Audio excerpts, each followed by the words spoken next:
Hello mayambu aigi channel sida amuk taram lokchari ado nasigi tutorial sida akoina Google form kamaina semgani ado online da ado sembal loraga online da kamaina register to hangani ga adugi tutorial ni nasigi se do ihan han mada akoina any web browser ma hangba yai ga either Google Chrome hoigara natraga Firefox hoigara Internet Explorer hoigara natraga Brave वगैरह any web browser मदा कोइना Google form से same याई को तो यहाँ ना आई Google web browser में हांगे इन हांगदो से कोई फायरफॉक्स हाइबा वेब ब्राउजर से हांगेगा हांग मतुंग कमाइन तौनी हाबदा सिगेसिगा कोई एड्रेस बार सिदा कोइना google.com आने यनीगा google.com इरे एंटर तौरसी तौर मतुंग मैं आपने लॉगिन तौना ले रही तौदसु यारे अदो केंगवा लॉगिन तौदबा तारगना गूगल से कोइना साइकी कोई जीमेल अकाउंट दो अदोना login तौबिरो मतुंगदा अखोगी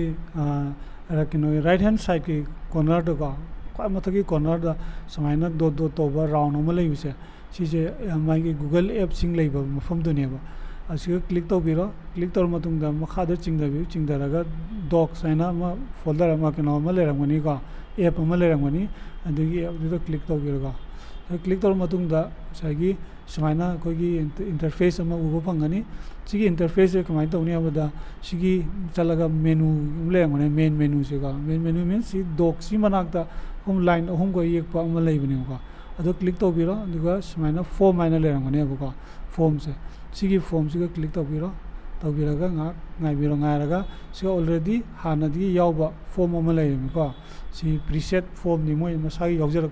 si use tauge si ai adu isana blank create tauge si ai ka da si use tawragana moina thamamba sing dutane abo kon use tauge yadu siga dana kamai tawni abada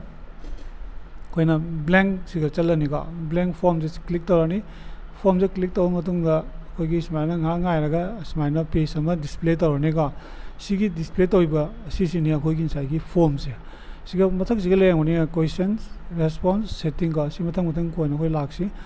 याना ना अखोइगी form से मागी title अमा पि मथक दानेगा आइन already सिगा notepad the same थमेगा आइन करी करी for example ओइन in form से मेंबरशिप रजिस्ट्रेशन फॉर्म ओइन थमे अदुगा करी करी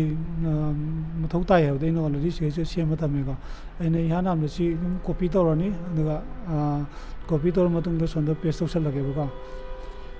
कॉपी तौरनी अदुगा कॉपी तौरगा सिगा अनटाइटल गिसा सेसिगा इन पेस्ट तौसलनी सुमाइना का अदुगा मखादा फॉर्म सिगे डिस्क्रिप्शन अमा हापि मथौ तायबगा हापस जाय हाप जाय तो हाप नदि फैगा ए सिगा हायनी register yourself capital दा ये register with us को register with us using this form को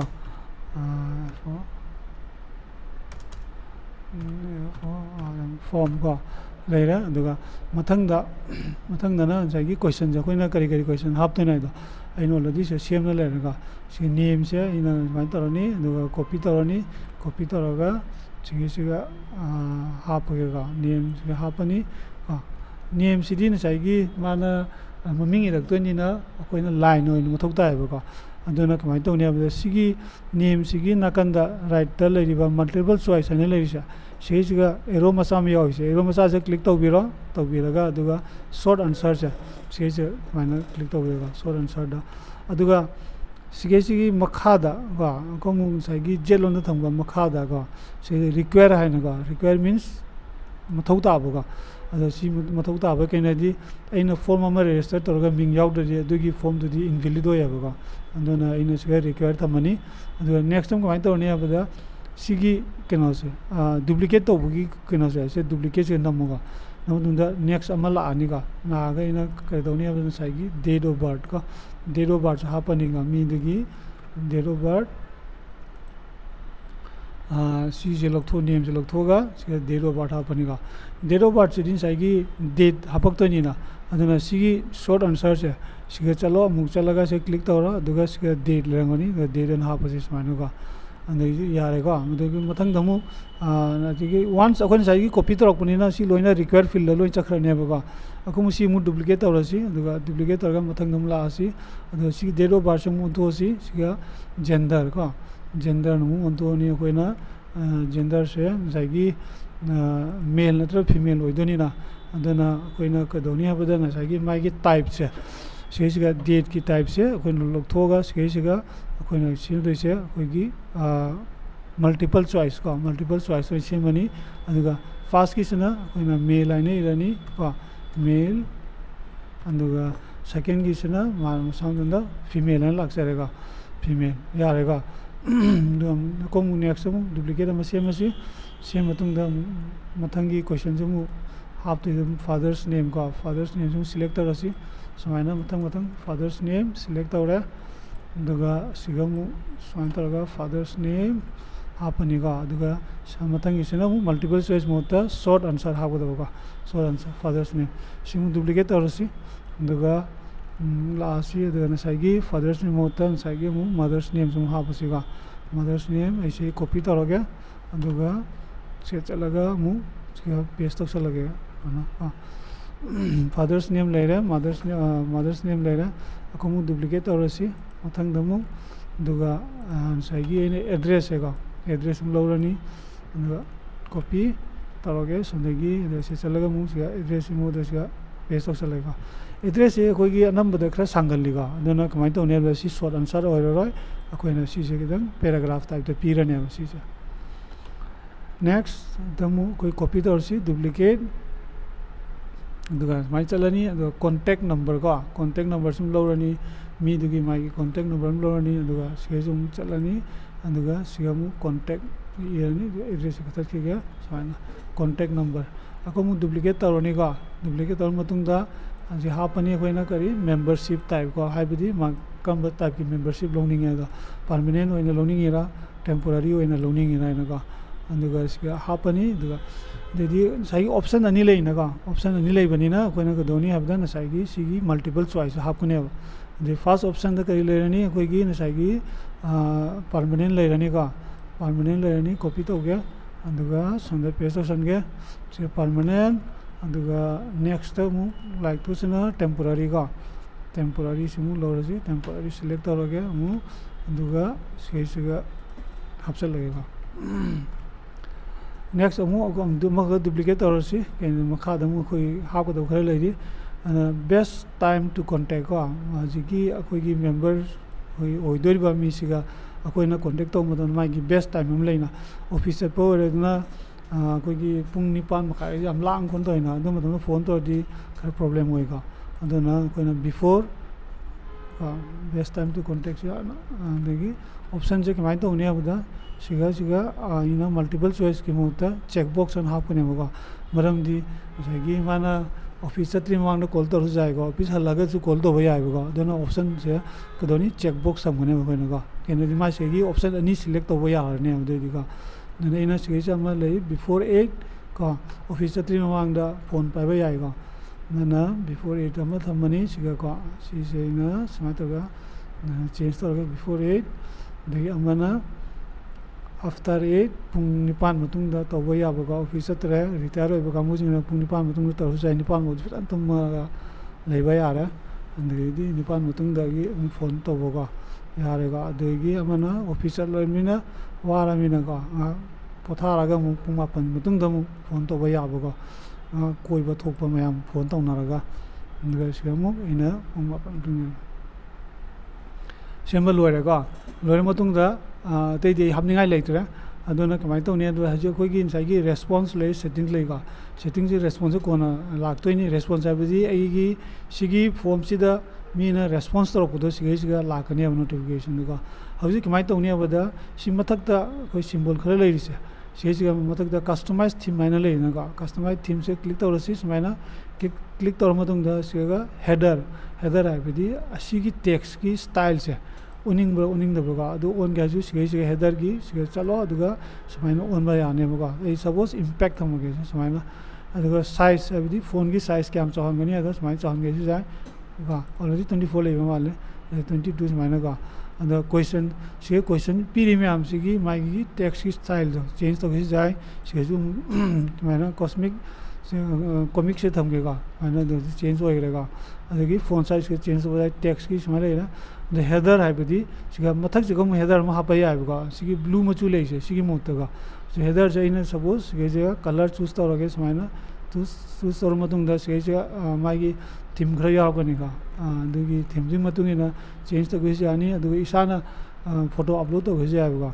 दे सिगी एनी header म से फॉर एग्जांपल सि लौरगे दुगा इंसर्ट तौरगे समाइना गा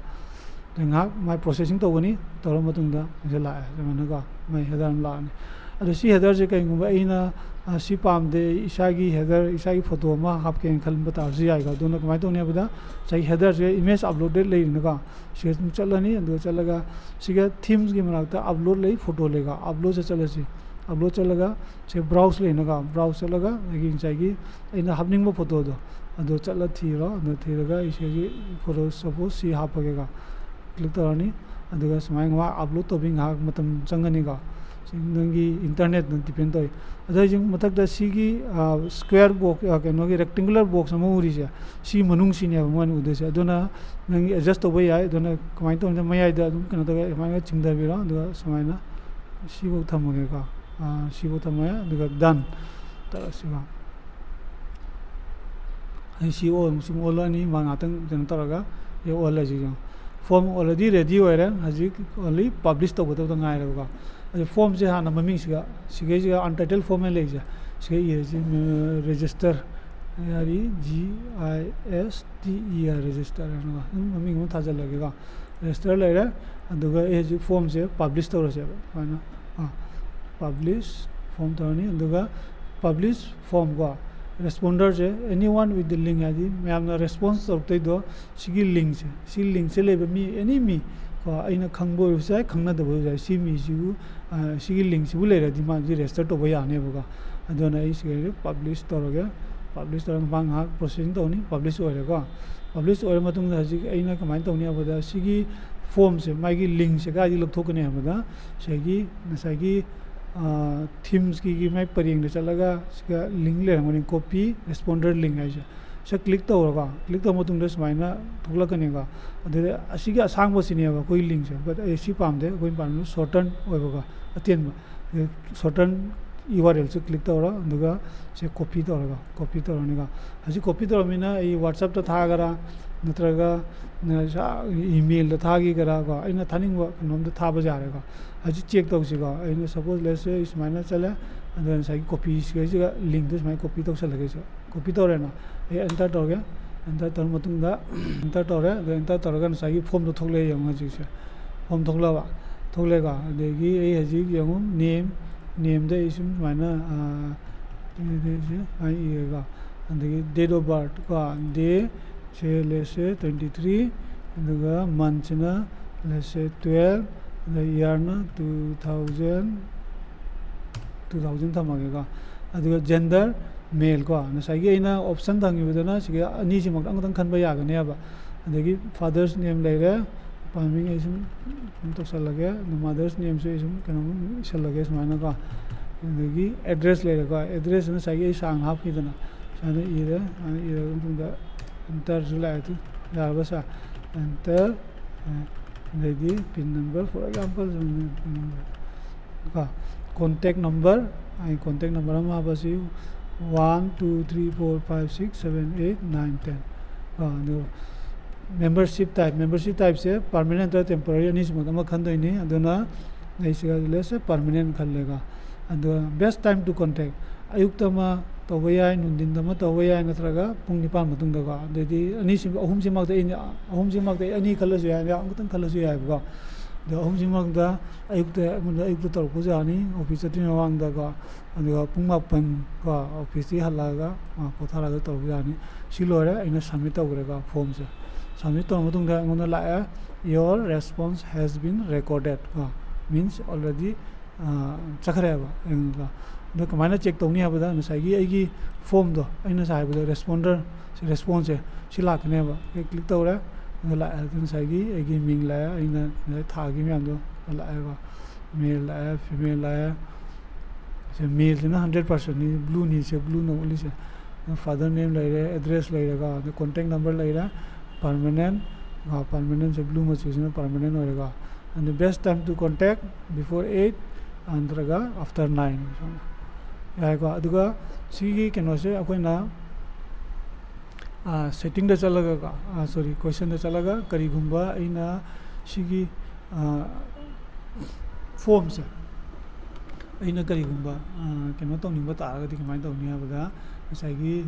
ꯁꯤꯗꯤ ꯁꯤꯒ ꯂꯥꯛꯀꯅꯤꯅ ꯑꯩꯅ ꯄꯥꯝꯃꯤꯁꯤ나 ꯃꯤ ꯑꯃꯅ ꯔꯦꯁꯄꯣꯟ ꯇꯧꯔꯛꯄ ꯃꯇꯝꯗ ꯑꯩꯒꯤ ꯏꯃꯦꯜ ꯑꯥꯏ ꯗꯤꯗꯁꯨ ꯂꯥꯛꯄꯀꯣ ꯑꯗꯨꯗꯤ ꯀꯃꯥꯏꯅ ꯇꯧꯅꯤ ꯍꯥꯏꯕꯗ ꯔꯦꯁꯄꯣꯟꯁꯇ ꯆꯪꯉꯒ ꯁꯤꯒꯤ ꯂꯤꯡ ꯇꯨ ꯁꯤꯠ ꯂꯩꯔꯤꯁꯦ ꯑꯁꯤꯒꯤ ꯃꯅꯥꯛꯇ ꯗꯣꯠ ꯑꯍꯨꯝꯒ ꯂꯩꯔꯤꯁꯦ ꯁꯤꯒ ꯀꯃꯥꯏꯅ ꯀ꯭ꯂꯤꯛ ꯇꯧꯔꯒ